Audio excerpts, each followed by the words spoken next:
Hey y'all, let's do something fun. Let's make some vegan pizza. So easy. Okay, so I bought pre-made dough from Publix, some basil, some Marzano Tomatoes, because that's what was recommended to me. Beyond Burger, Impossible sausage, liquid mozzarella, red onions, and mushrooms. Okay, this is about to be locked and loaded. So first we're gonna start off by putting our tomatoes in a blender. Get it all in there, okay? Because that can of tomatoes is a little pricey as a product from Italy. Then we're going to go ahead and put our basil in as well, just to add a whole bunch of flavor to our sauce. Put a little water in the can to shake it up, get the leftovers. Anyways, put your lid on and go ahead and blend. Dang, I had this blender at least since I've been in Atlanta in 2015. My parents had it. Anyways, keep on moving, y'all. A little basil may creep out at you, but nonetheless, just get it out the way. All right, once it's all blended, it's gonna look like that. Then you don't have to do this step, but I prefer to always just cook my sauce. I'm talking about always like I've ever made pizza sauce before. Nonetheless, I want to cook my sauce, okay? I want the tomatoes to be cooked. And guess what I also want to do to the sauce? I want to season it. Excuse me. So I am using pepper, some Italian seasoning, well, actually quite a bit. Garlic powder, because garlic powder is life.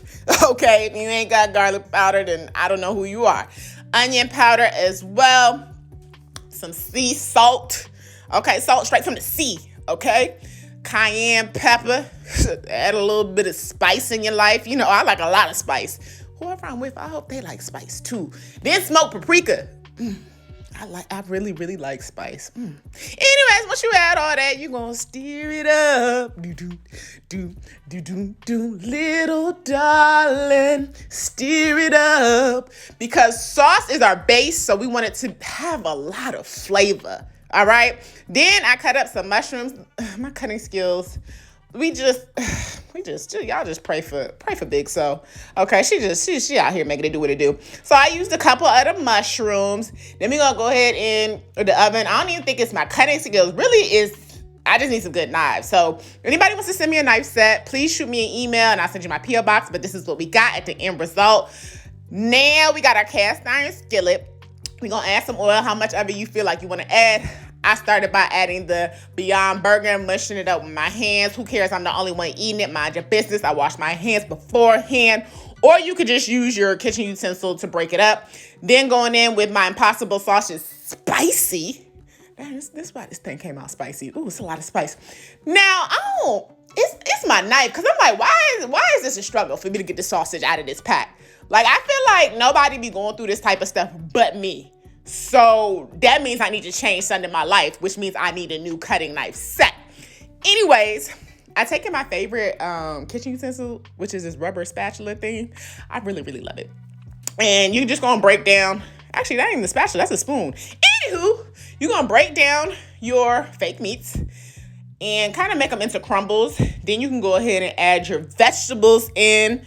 Look, I just kept it pretty simple with the vegetables. You can add all the vegetables you like. You can add red peppers, yellow peppers, green peppers, cucumbers, whatever you like on your pizza, go ahead and do that. And then I also add a little bit more seasoning to the fake meats because I like flavor. I know everybody don't, but that's just what I like. So I'm going to make stuff how I like to make it. Then go ahead and mix all that up. Mix it on up. Go ahead and mix your vegetables in. Ooh, this gonna be good. Look at this. This gonna be good, y'all. This gonna be good. Make sure you don't skip the seasoning. Don't skip seasoning because that is where all the flavor gonna come from. Look at it. You just let that thing cook up. It don't take long to cook. Once it's cooked, you can go ahead and transfer it to another dish. Now, we're going to go ahead and put some oil back in our cast iron skillet.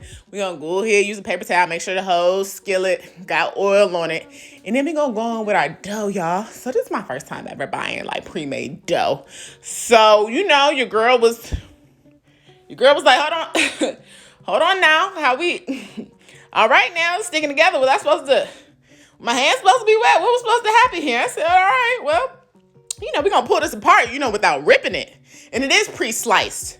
Which honestly didn't make no difference for me. So I ain't really have to have it pre-sliced, but it's cool. Some people might want pre-sliced dough, so that's an option for them. So anyways, you're going to spread your dough into your cast iron skillet. Y'all, make sure you close any holes. You do not want any holes at the bottom, so make sure you close them. Then Then once you get it into the pan, right, y'all see what's happening right there? It's kind of folded in on its own. So you could go ahead and roll it into your crust however you choose to roll. I was just doing my best here because I ain't never done nothing like this before. So I was like, okay, so just do your best with rolling. It's already in the pan. I didn't want to do any more shifting and manipulating because I was like, I ain't trying to mess this thing up, okay? Because we ain't got no backup plan, okay? This is all we got right here. So we're going to make it do what it do, okay? So that's how you get your crust to look a little, the rolled effect. You just roll it on over, smooth it out, and make sure there's no holes at the bottom. And here goes your crust, y'all. Okay, so what we are going to do now is we're going to take our crust. We're going to put it in the oven at 425 for about, I'm going to say between 5 and 7 minutes. I did 10. That was a little too long. Then once that's done, you can go ahead and put your sauce in. Now, I wasn't going to use all the sauce at first, and I was like, okay, I have nothing else to do with this sauce, so just use it all. So now we're making this more into like a deep dish pizza, okay? It's more like a deep dish. Look at all that sauce. That sauce looks so red and pretty, y'all. So pretty, okay? And you know sauce dries out, so the more, the better. Then you're going to go ahead and add your toppings. And y'all, I was getting a little scared. I was like, hold on now, this pizza overflowing here now. Hold on, the sauce is coming over, creeping over the sides of the crust. I said, wait a minute. Oh, wait a minute. Then I was like, all right, let me just scoop up and fill any empty spots. Go ahead and put the toppings in those empty spots. And I didn't use all the toppings because I ain't gonna go too hard.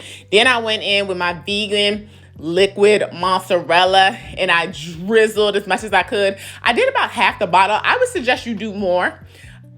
Daggone near the whole bottle if you can, or 3/4 of the bottle, just to get it more cheesy. But if you don't really want it that cheesy, half the bottle is more than enough for you, okay? And this is how it looks. So I went ahead and turned the oven up to 500. That might have been a mistake.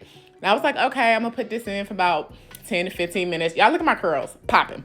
Come back, check. I was like, ooh, that looks pretty. But I want the liquid mozzarella to be a little bit more brown. So I put it in for about 2 more minutes. You see it starting to get brown. And I was like, all right, let me pull it on out now. I was like, look at this. The crust a little burnt, but who doesn't like a little bit of crispy crust on the outside and soft on the inside?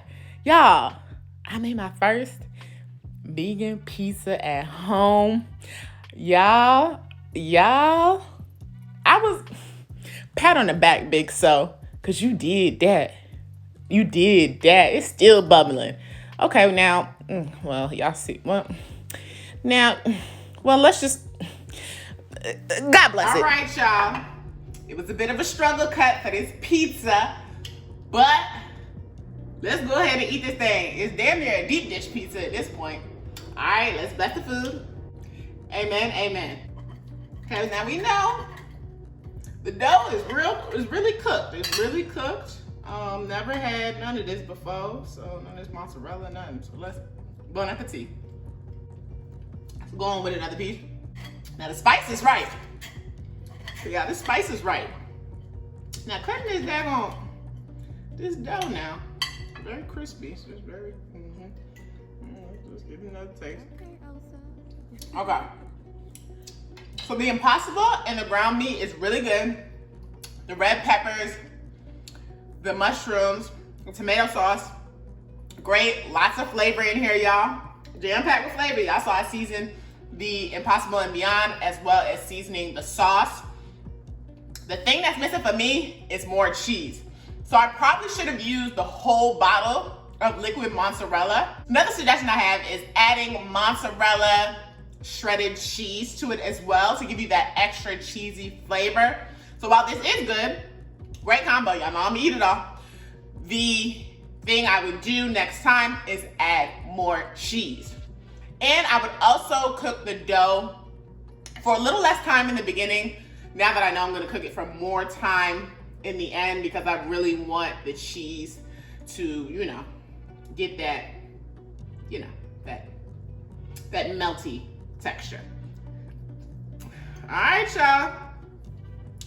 Well, grab your blender, grab your cutting board, grab your cast iron skillet, and go ahead and make you some dairy-free, meatless pizza, and go on about your business, okay?